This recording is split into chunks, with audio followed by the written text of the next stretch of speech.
ओम वंदे भगवती देवी श्री राम जय जगत गुरु पारिपद में त्वयोस्त्वा प्रेमामि मुहुर्मुहुः। लोक शिक्षण के लिए अवतार है जिनने लिया, निर्विकार निरीय होकर ये मनुष्य तन धारण किया। श्री राम श्री राम श्री राम नाम नाम जिनका सर्वदा सुख धाम है। कर जोर उन सर्वेश को श्रद्धा सहित प्रणाम है, श्रद्धा सहित प्रणाम है। मातृभूमि के माटी लेकर बड़ो सृजन सेनानी, मातृभूमि के माटी लेकर बड़ो सृजन सेनानी। भारत माँ के गौरव की फिर रच लो नई कहानी। भारत माँ के गौरव की फिर रच लो नई कहानी। भूमि का कर्ज चुकाने चलो, नया सौभाग्य जगाने चलो। दिग्विजय का आया है पर उठो अब अवसर मत तुमको, उठो अब अवसर मत तुमको।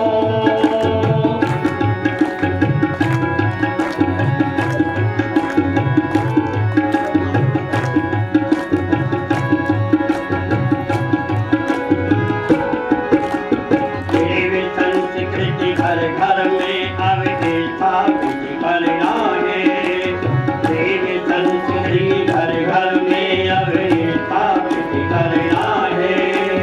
लगे प्राण की बाजी फिर भी हमें नहीं रुकना है, लगे प्राण की बाजी फिर भी हमें नहीं रुकना है। फिर भारत के वीर सपूतों अब तुम आगे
सफल बनाने की है शपथ उठाई, हमने उसको सफल बनाने की है शपथ उठाई।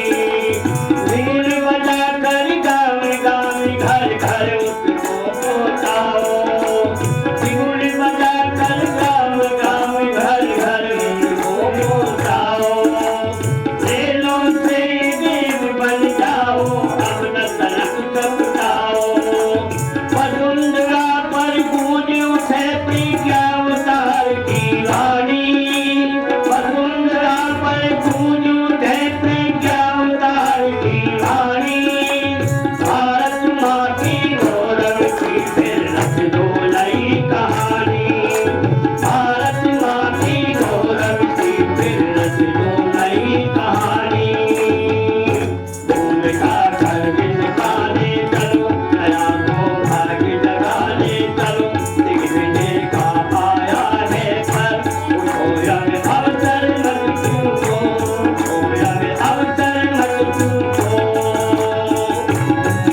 पीछे मत हट जाना।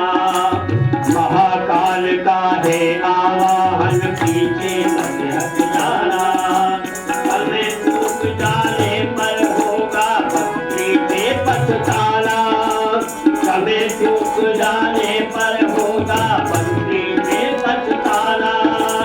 चाहो तो चंचल की जगह कर कुछ भी कर सकते हो। चाहो तो चंचल की जगह कर कुछ भी कर सकते हो। थोड़े से इस जीवन को धन्य बना सकते हो। थोड़े से इस जीवन को धन्य बना सकते हो। उठो पाठ फिर याद करो तुम गीता वाली वाणी। उठो पाठ फिर याद करो तुम गीता वाली वाणी। भारत माँ की गौरव की फिर रच लो नई कहानी। भारत माँ की गौरव की फिर रच लो नई कहानी। भूमिका खर्च चुकाने चलो, नया तो भाग्य जगाने चलो। एक विजय का आया है फल, उठो अब अवसर मत चूको। उठो अब अवसर मत चूको।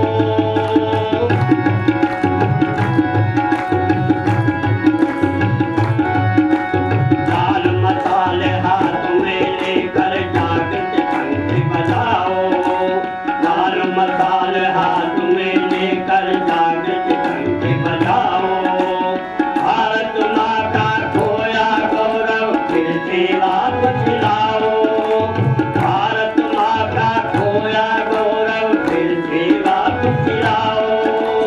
अत्याचारी नीच पाप का कर दो खून सफाया।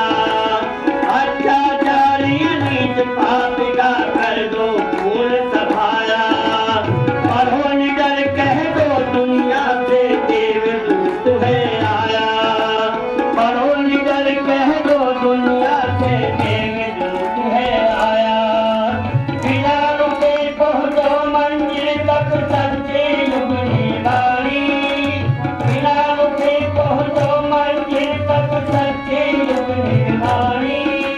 भारत माँ की गौरव की फिर रच लो नई कहानी। भारत माँ की गौरव की फिर रच लो नई कहानी। भूमिका खर्च चुकाने चलो, नया तो भाग्य जगाने चलो। एक विजय का आया है पर, उठो अब अवसर मत चूको। उठो अब अवसर मत चूको। उठो अब अवसर मत चूको। उठो अब अवसर मत चूको। बोलिए परम पूज्य गुरुदेव की जय। परम वंदनीय माता जी की जय। वेद माता गायत्री की जय। सम्माननीय डॉक्टर डोरीलाल जी शर्मा, और आपका आज का विषय है प्राण शक्ति एक दिव्य विभूति।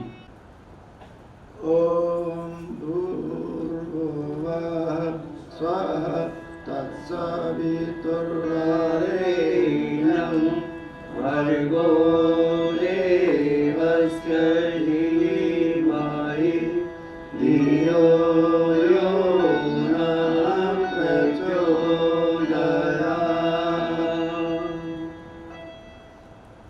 इस गायत्री मंत्र में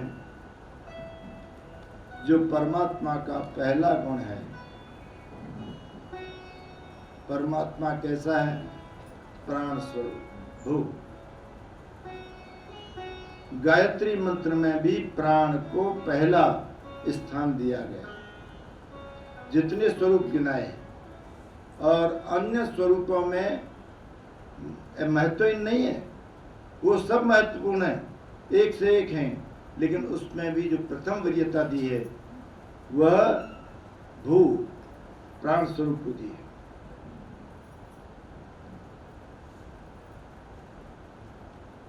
आप सब भाग्यशाली हैं कि इस कलयुग में, विशेष रूप से 20वीं शताब्दी में,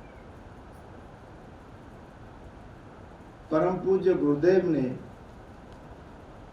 वैदिक काल की ऋषियों की परंपरा को,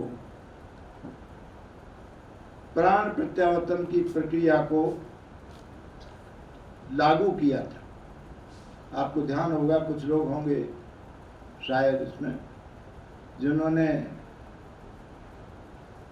1972 से लेकर 1975 तक गुरुदेव ने प्राण प्रत्यावर्तन शिविर लगाए थे। कोई है इसमें? एक, दो। बहुत अच्छा, आप बहुत भाग्यशाली हैं और आपकी श्रेणी में मैं भी शामिल हुआ था। उस प्राण प्रत्यावर्तन शिविर में गुरुदेव ने वास्तव में प्राण शक्ति का ट्रांसफर किया था और उसमें काफी लोग थे।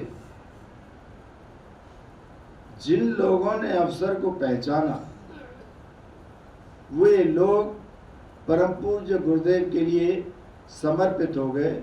सर्विस छोड़कर, घर का काम काज छोड़कर, सुख सुविधाएं छोड़कर वे गुरुदेव के अनुयायी हो गए।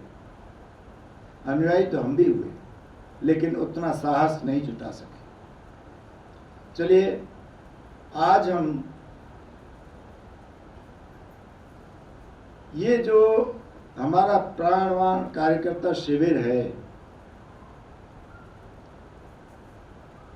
उस शिविर में हम प्राण क्या है, इसका मूल्यांकन कैसे किया जा सकता है, इसके गुण क्या हैं और इसको हम अर्जित कैसे कर सकते हैं। तो देखिए, सबसे पहले सृष्टि से प्रारंभ, सृष्टि की उत्पत्ति के समय पर विचार करें, पुराणों के इतिहास को देखें, आधुनिक वैज्ञानिकों को जिन्होंने पढ़ा है, तो सृष्टि से पहले शून्य था, ऐसा कहा। और सबसे पहले सृष्टि में जड़ तत्व उत्पन्न हुआ, चेतन तत्व उत्पन्न हुआ और इसके बाद सृष्टि का क्रम चल पड़ा। हमें खोजना यह है कि हम जड़ और चेतन सृष्टि में अपनी आंखों से क्या देखते हैं।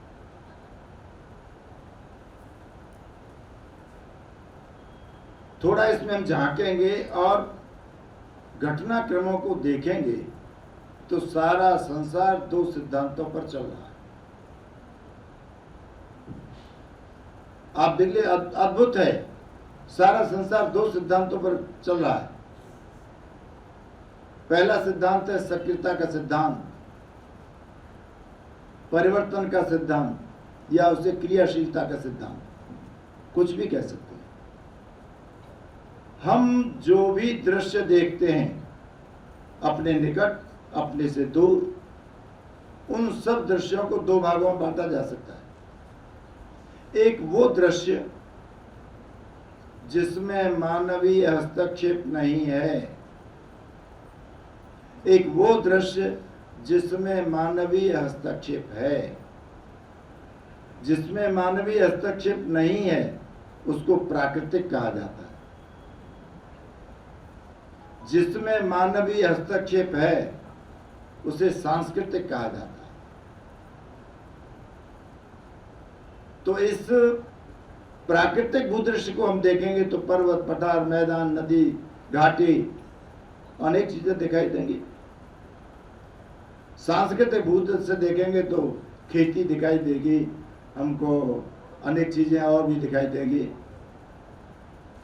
बाग बगीचे दिखाई देंगे, मकान देंगे, बस्ती देंगे, शहर देखें। तो ये सब मानवीयकृत हैं। लेकिन चाहे वो मानवीयकृत हो चाहे प्राकृतिक हो, सबके अंदर परिवर्तन हो रहा है। उदाहरण के लिए, या ये कहिए कि सबके अंदर सक्रियता है, उस सक्रियता का मूल्यांकन करना ऋषियों ने और उसी परंपरा में आकर परम पूज्य गुरुदेव ने उसके पीछे किसी एक ऊर्जा का, शक्ति का उद्घोष किया, उसका उद्घाटन किया, बताया। तो इस सक्रियता के सिद्धांत में पृथ्वी को देखेंगे हम तो हर चीज में परिवर्तन हो रहा है। हम आप में भी बालक, किशोर, युवा और वृद्ध और इसके बाद राम राम सत्य। पेड़ पौधों को देखेंगे, लेकिन एक विशेषता है, कभी आप एक विभाजक रेखा नहीं खींच सकते कि हम 2 फीट के कम हुए और 5 फीट 6 इंच के कम हुए और 6 फुट कम हुए। विभाजक रेखा नहीं खींचा जा सकता। परिवर्तन हो रहा है, अहर्निश परिवर्तन हो रहा है, यानी संपूर्ण संसार में परिवर्तनशीलता, क्रियाशीलता का सिद्धांत लागू।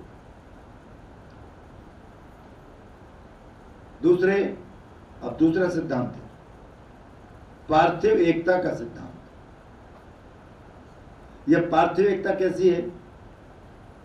जड़ हो अथवा चेतन, सभी के अंदर एक ही आत्मा व्याप्त है।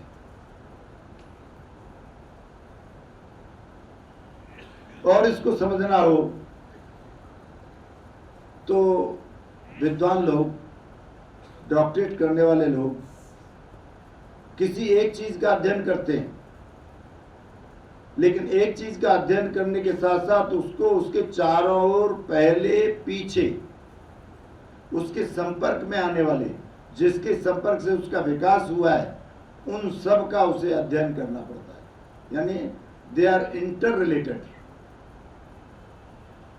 तो इंटर रिलेशनशिप और सक्रियता, प्रिंसिपल ऑफ एक्टिविटी, ये 2 सिद्धांत इसमें व्याप्त है। यानी दूसरे सिद्धांत को एक वाक्य में कहा जा सकता है, जड़ हो अथवा चेतन, सभी में एक ही आत्मा व्याप्त है।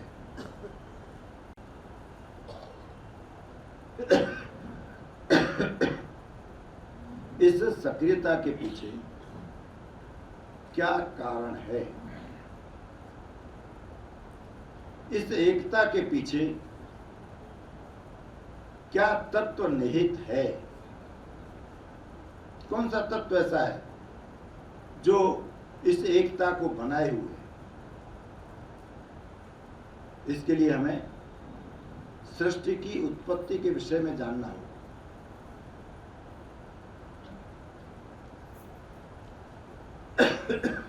शोधकर्ताओं को हम 2 भागों में बांट सकते हैं। एक वो जो वैदिक कालीन है, अर्थात हमारे ऋषि मुनि हैं। एक वे शोधकर्ता जो आधुनिक हैं, विशेष रूप से पाश्चात्य देशों के हैं। आधुनिक शोधकर्ताओं ने जितने भी शोध किए हैं वो उनके हाइपोथेसिस, परिकल्पना पर आधारित होते हैं। कल्पना करते हैं, उसके आधार पर आगे बढ़ते हैं। जैसे पृथ्वी गोल है, पृथ्वी गोल है तो उन्होंने क्या अंदाज लगाया? उन शोधकर्ताओं ने कहा कि चंद्रमा गोल है, सूर्य गोल है, बृहस्पति गोल है, मंगल गोल है, तो पृथ्वी भी गोल है। उसको, पृथ्वी को कहीं से देखा नहीं। यहां देखते तो चौरस, लेकिन पृथ्वी गोल है, इस आधार पर अनुमान लगा।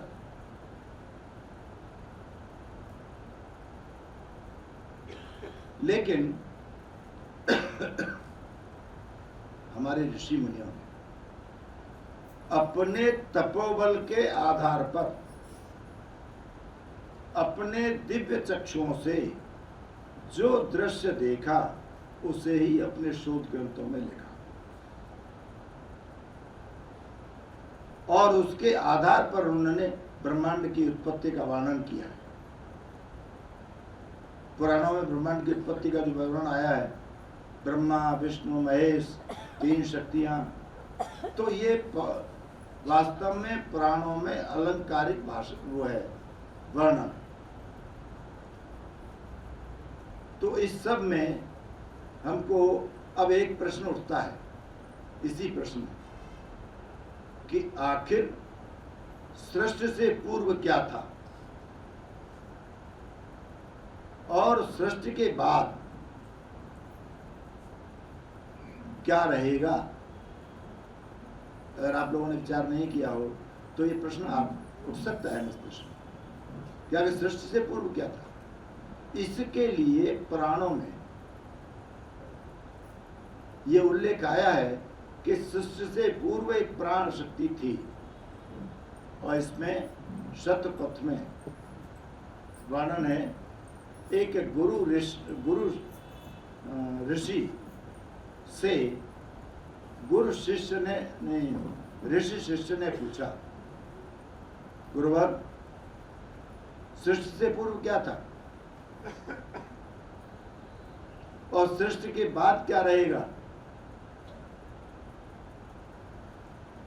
तो गुरु ऋषि ने कहा, भाई दोनों ही ऋषि थे, दोनों ही विद्वान थे, दोनों ही के पास तपोबल था। तो गुरुजी ने उत्तर दिया कि वह ऋषि थे, सृष्टि से पूर्व ऋषि थे। दूसरा प्रश्न किया, वह ऋषि कौन थे। उन्होंने कहा वह ऋषि प्राण थे। और फिर आगे कहा कि सृष्टि से पूर्व प्राण ही था और सृष्टि के बाद सभी कुछ सृष्टि का प्राण में ही विलय हो जाता है।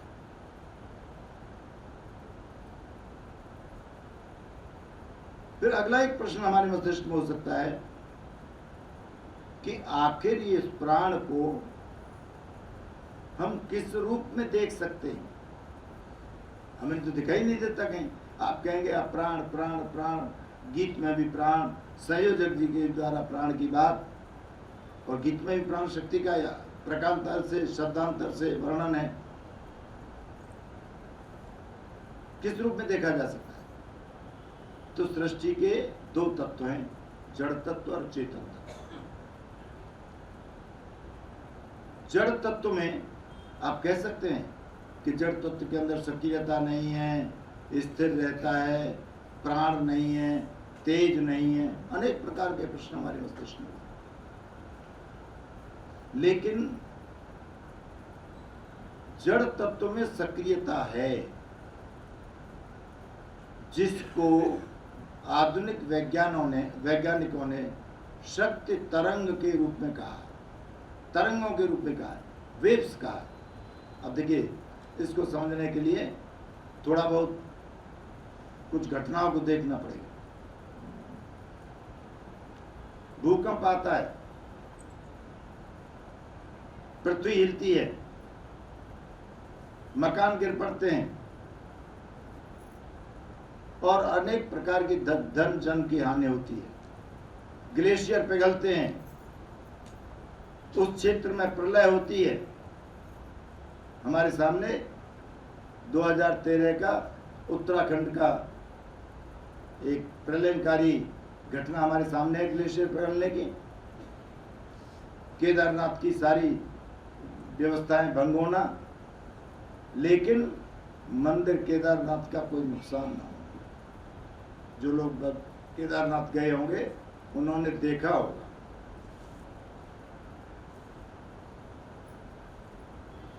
ज्वालामुखी, जमीन के अंदर से ज्वालामुखी फूटता है, धन जन की हानि होती है, चारों ओर अग्नि ही अग्नि है। उसके दो प्रकार के नुकसान, फायदे भी होते हैं, उसके नुकसान भी होते हैं। उससे धन जन की सबकी हानि होती है, लेकिन भूगर्भ में छिपे महत्वपूर्ण पदार्थ धरातल पर आ जाते हैं। ये आकस्मिक परिवर्तन है। कुछ परिवर्तन ऐसे सने सने होते हैं, हमको दिखाई नहीं देते, लेकिन जब हमें सैकड़ों वर्ष बाद या 4, 6, 10 वर्ष बाद उसका मूल्यांकन करते हैं तो परिवर्तन दिखाई पड़ता है। कहते हैं सने सने हिमालय की ऊंचाई कम हो रही है, दूसरी ओर कहते हैं सने सने हिमालय जो है ऊंचा उठ रहा है। दोनों ही बात है। निचाई कम कैसे हो रही है? भूक्षरण हो रहा है, नदियां बरसात उनको काट कर ला रहे हैं नीचे, ये परिवर्तन। तो जड़ तत्व के 5 तत्व हैं हमारे, क्षितिज, जल, पावक, गगन, समुद्र। तो पृथ्वी के बारे में कुछ उदाहरण इसमें दूसरे हैं। पृथ्वी की गतियां, आप कहते हैं पृथ्वी तो स्थिर है, पृथ्वी स्थिर नहीं है। एक गति तो 24 घंटे में अपनी चक्कर लगाती है गिरी में। दूसरा है पृथ्वी अपने अक्ष पर करते हुए सूर्य की परिक्रमा करती है। ये दोनों प्रकार की गति का कैसे गतिमान है, ये इसके पीछे कौन है?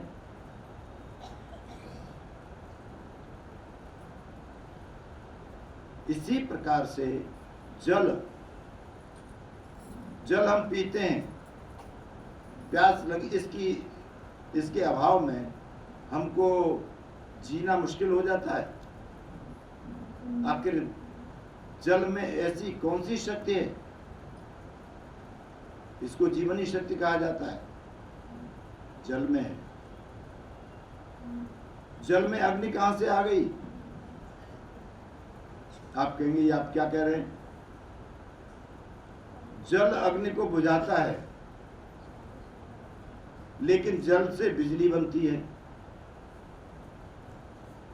जल में अग्नि कहां से आ गई? नीचे गैस, पेट्रोल, जो खनिज तेल है उसके ऊपर गैस आ जाती है, वो हम घर चूल्हे में जलाते हैं, काम आती है। तो ये गैस में, पेट्रोल में अग्नि तत्व कहां से आ गया? और अग्नि में भी क्या है? क्षितिज, जल, पावक, अग्नि है। अग्नि का प्रमुख गुण है तेजस्विता।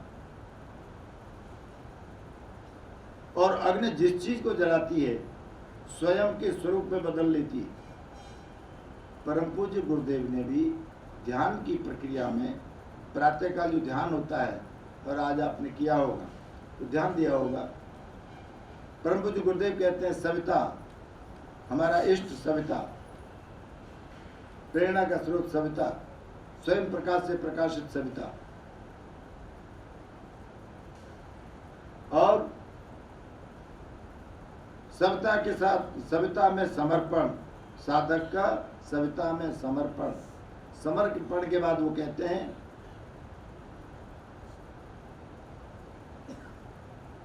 सविता और साधक दोनों एक रूप हो गए। आपने देखा होगा अग्नि में जो चीज जलती है वो अग्नि स्वरूप हो जाती है, उसका अपना स्वरूप बदल जाता है। तो अग्नि की तेजस्विता, अग्नि का अपने आप में बदलना, ये इसके पीछे क्या है? क्षितिज, जल, पावक, गगन। गगन व्याप्त है, बहुत हर जगह गगन है। इसकी संव्याप्तता में क्या है? समीर, वायु। वायु में प्रवाह है, और ये कहते हैं, और अनुभव भी है कि अगर हमने सांस नहीं ली तो हम कुछ सेकंड में या कुछ मिनट के अंदर हमारी ये लीला समाप्त हो जाती है। आखिर समीर में, वायु में कौन सा तत्व है? फिर आते हैं हम चेतन तत्व पर। जरा हम अपने परिवार में देखें, सभी लोग बैठे हैं, सबके परिवार हैं, भगवान के पास है, और उसी पर थोड़ा सा चिंतन करें। परिवार में एक ऐसा बालक है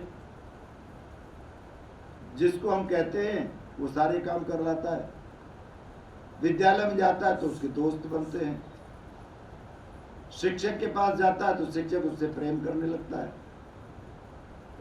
उसको हर चीज देने को तैयार रहता है। और एक बालक ऐसा है, कितना ही अच्छा बोलता हो, कितना ही दोस्त बनाने की कोशिश करता हो, लेकिन उसका कोई कहना नहीं मानता, सब उसके साथ शत्रुता रखते हैं। तो इस प्रकार में, इस प्रखरता में, इस सजगता में, इस चैतन्यता में किसका अंतर है? कोई प्रखर बुद्धि वाला है, कोई मंद बुद्धि वाला है। कोई प्रखर भक्ति वाला है तो कोई बिल्कुल भक्तिहीन है।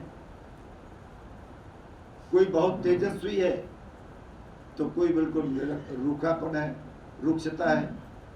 इस बात को देखते हुए इसके पीछे क्या है, तो परम पूज्य गुरुदेव ने, पहले तो हम कबीर जी के बारे में बताएंगे।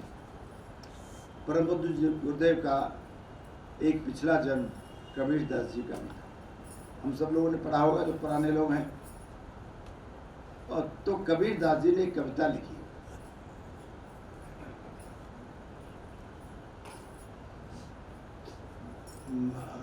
माटी चुन चुन महल बनाया, कहें लोग घर मेरा, नागर मेरा नागर तेरा, चिड़िया रैन बसेरा।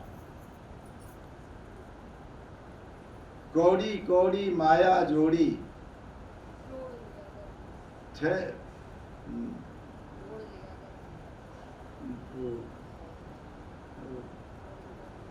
कुछ ऐसा ये थैला बढ़ जाता है।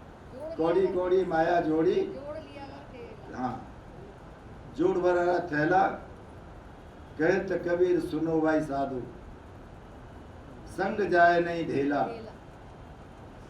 उड़ जाएगा हंस अकेला। गुरुदेव ने इसी जन्म में नहीं कही बात, अपने पिछले जन्म में भी इसका उल्लेख किया। तो कबीर दास जी का हंस क्या है भाई? उड़ जाएगा हंस अकेला। परंतु जो गुरुदेव ने इस जन्म में इस तत्व को प्रखरता के साथ कहा, और जो उदासीनता, जो निस्तेजता 20वीं शताब्दी तक समाज में आ चुकी थी, भारतीयों को जगाने के लिए गायत्री मंत्र और उस प्राण शक्ति को के बारे में लोगों को बताया। और यहाँ तक कि प्राण शक्ति के प्राण प्रत्यावर्तन शिविर लगाकर और बाद में उसी परंपरा को चलाते हुए प्राणवान कार्यकर्ता शिविर की परंपरा चल। आखिर ये इस प्राण की क्या विशेषता है, यह भी देखना होगा। प्राण को जड़ तत्व में हम सक्रियता के रूप में देख सकते हैं, जबकि चेतन तत्व में हम इसको विचारणा के रूप में जानते हैं, और इसको इच्छा, ज्ञान और क्रिया। जो विचारणा हमको इच्छा के रूप में दिखाई देती है, ज्ञान के रूप में दिखाई देती है, और क्रियाशीलता के रूप में। इसी प्रकार से हम जब इसकी विशेषताओं में आएंगे, तो पहली विशेषता है प्राण आत्मा का गुण है। यह परमात्मा से निश्चित है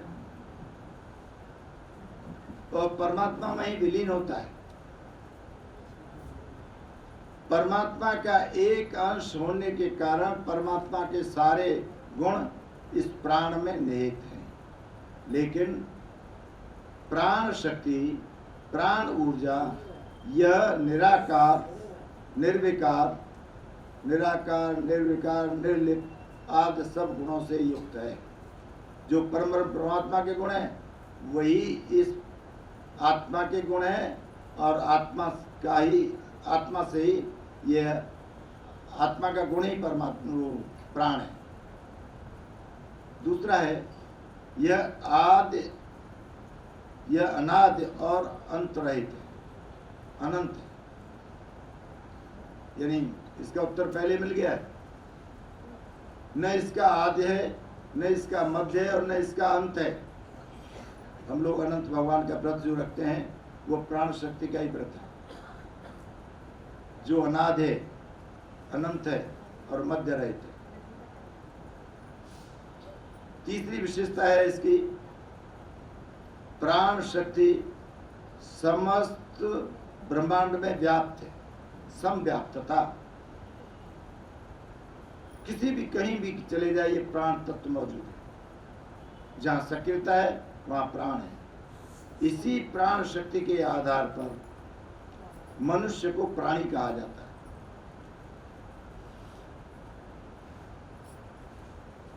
जीवन कहो या प्राण करो एक ही बात है।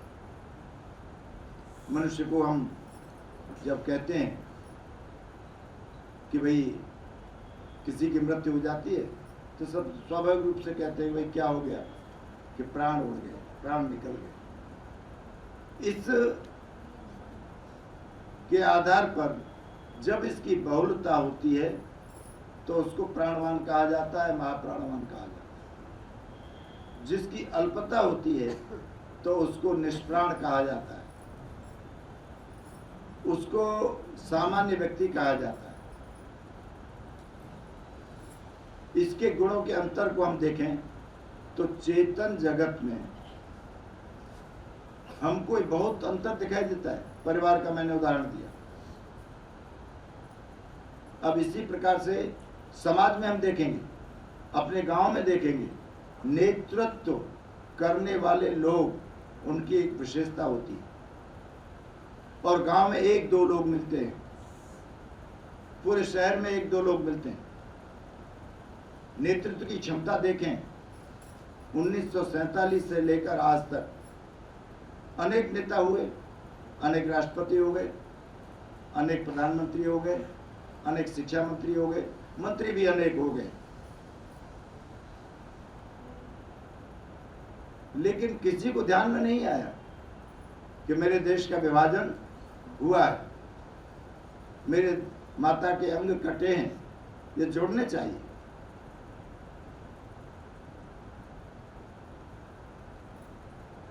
किसी के अंदर ऐसी क्षमता होती है कि वो जानता है कि इसमें संकट है, मृत्यु हो सकती है, लेकिन साहस करता है निर्णय लेने का। ऐसे ही नेतृत्व में भी होता है। वो जानते हैं कि मेरा अस्तित्व समाप्त हो जाएगा, वोट नहीं मिलेंगे, लेकिन निर्णय लेता है। प्राण शक्ति दोनों में है। एक व्यक्ति, एक गुरु और शिष्य की मंडली जा रही थी, हाथी आ गया सामने। उन्होंने कहा कि सबके अंदर प्राण है। तो आज शिष्य ने कहा कि मेरे अंदर भी तो प्राण है। हाथी के सामने चला गया, उसको कुछ करने लगा। हाथी ने सूंड में पकड़कर उसको अलग फेंक दिया। गुरु जी के पास आया, गुरु जी आप कहते मेरे अंदर प्राण है,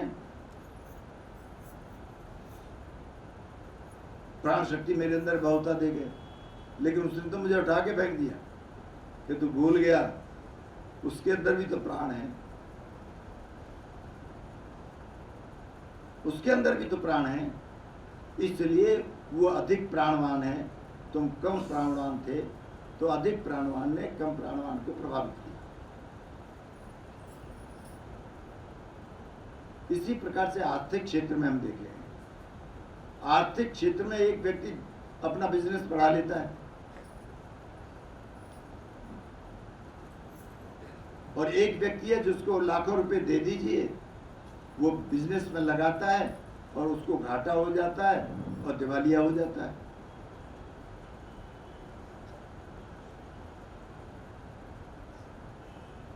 इसी प्रकार से हर क्षेत्र में आप देखेंगे तो प्राणवान लोग मिलते हैं। दो शब्दों का प्रयोग होता है, प्रतिभा और विभूति। विभूति सदैव दैवी होती है और प्रतिभा सदैव अर्जित होती है। तो जिन लोगों के पास, अब देखिए दैवी कैसे होती हैं, आपने देखा हो कुछ ही जन्मजात बहुत बड़े विद्वान होते हैं और कुछ की अर्जित होती है। अर्जित वो है कि हम उस प्राण शक्ति का अर्जन करते हैं, परिस्थिति का लाभ उठाते हैं, साहसपूर्वक निर्णय लेते हैं। तो विभूति और उसमें ये अंतर है।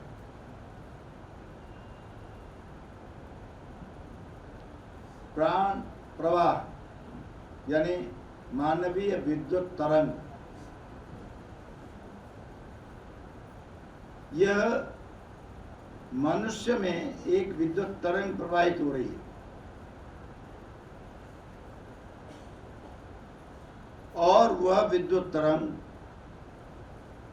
हमारे अंग प्रत्यंग को शक्ति पहुंचाती है। हमारे अंदर वही चलने वाली ऊर्जा, वो विद्युत तरंग, वही प्राण प्रवाह, ये हमको सक्रिय किए हुए है। इस प्राण शक्ति का उद्गम केंद्र कहाँ है भाई? कहाँ से आता है हमारे पास? तो प्राण शक्ति का उद्गम केंद्र है सूर्य। हर चीज में प्राण सूर्य से है। अब सूर्य से कैसे है? सूर्य के प्रकाश से पौधे, जो बायोलॉजी के स्टूडेंट हैं वो जानते हैं कि वह प्रकाश संश्लेषण से भोजन बनाते हैं।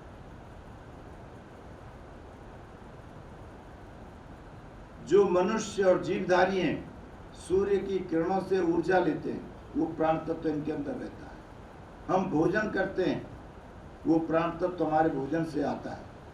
तो और इन सब में भोजन, प्राण, यह सूर्य से आता है।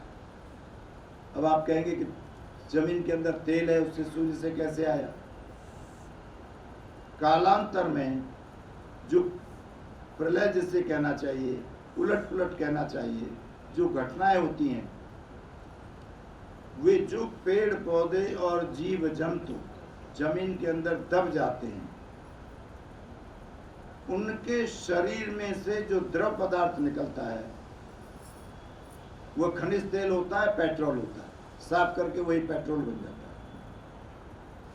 है। इनके अंदर जो वायु होती है वो दबाव, निरंतर दबाव पड़ते रहने के कारण उसमें से एकत्रित होकर वो गैस का रूप धारण कर लेता है और वह उस तेल से ऊपर आता है। इस प्रकार से गैस में शक्ति होती है, प्राण। तो चेतन जगत में, प्राण जगत में सभी के अंदर यह प्राण शक्ति का प्रवाह है।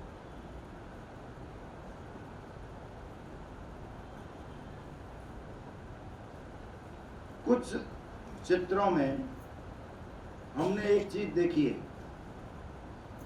एक गोलाकार मंडल खिंचा होता है। ये चित्रांकित है, चित्र में बनाया गया है, हमको आंखों से दिखाई नहीं देता। हमें एक दूसरे का तेजोबलय दिखाई नहीं देता, उसे तेजोबलय कहते हैं। वास्तव में यह तेजोबलय उस व्यक्ति का, उस प्राणी का बहिरंग, अंतरंग का बहिरंग प्रतीक है।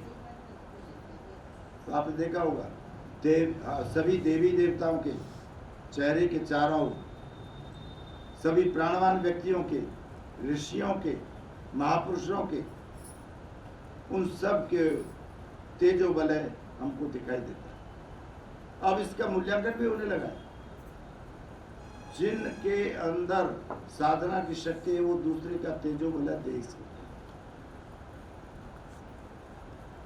इसी में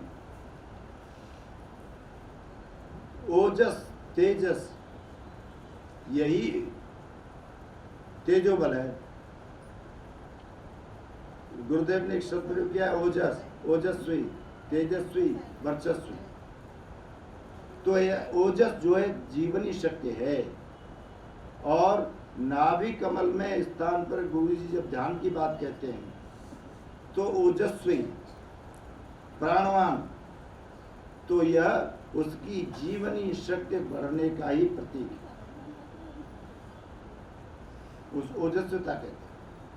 और जब यही प्राण शक्ति शरीर में व्याप्त होती है तो ओजस कहलाती है, मन में व्याप्त होती है तो ये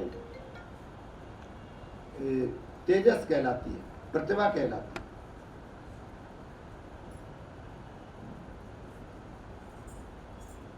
और इसके बाद एक और विशेषता का उल्लेख करना चाहूँगा मैं, और वो है यह मनुष्य जो है चलता फिरता चुंबक है, बड़ा चुंबक है, प्राण शक्ति के कारण चुंबक है। और चुंबकत्व में विशेषताएं होती हैं कुछ। चुंबक दूसरे को प्रभावित करती है और दूसरे से भी प्रभावित होती है। अधिक शक्तिशाली चुंबक है तो उसको वो खींच लेगा।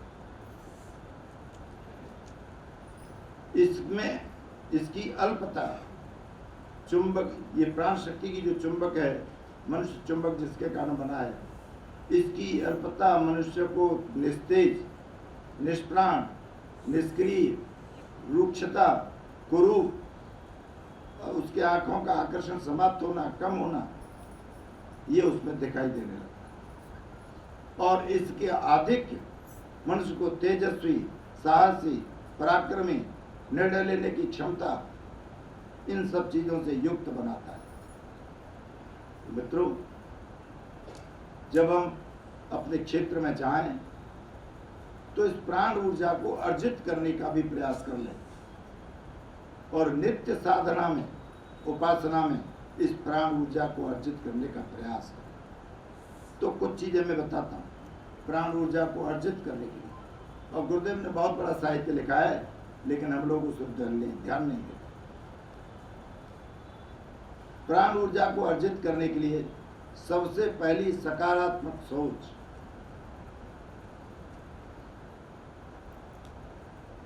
मैंने निर्णय लिया है कि प्रथम श्रेणी उत्तीर्ण होऊंगा और मेरी प्रथम श्रेणी आएगी ही। मैंने निर्णय लिया है कि मैं एक अच्छा उद्यमी बनूंगा, उसके लिए मैं प्रयास करूंगा। अथक प्रयास करना, लक्ष्य निर्धारित करके सकारात्मक सोच के साथ जब हम प्रयास करते हैं तो हमारे लक्ष्य की प्राप्ति होती है। पहली सकारात्मक सोच। यह प्राण शक्ति अर्जित करने के लिए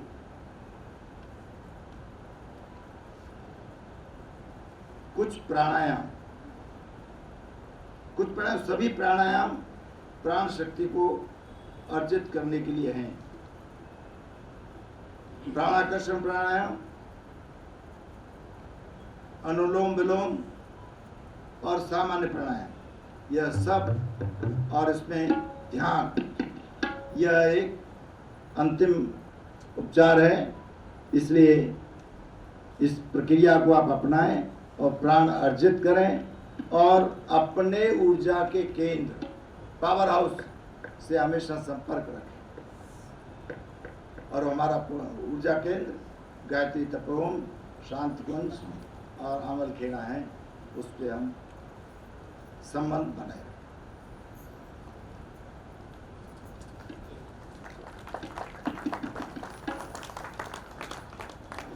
धन्यवाद भाई साहब।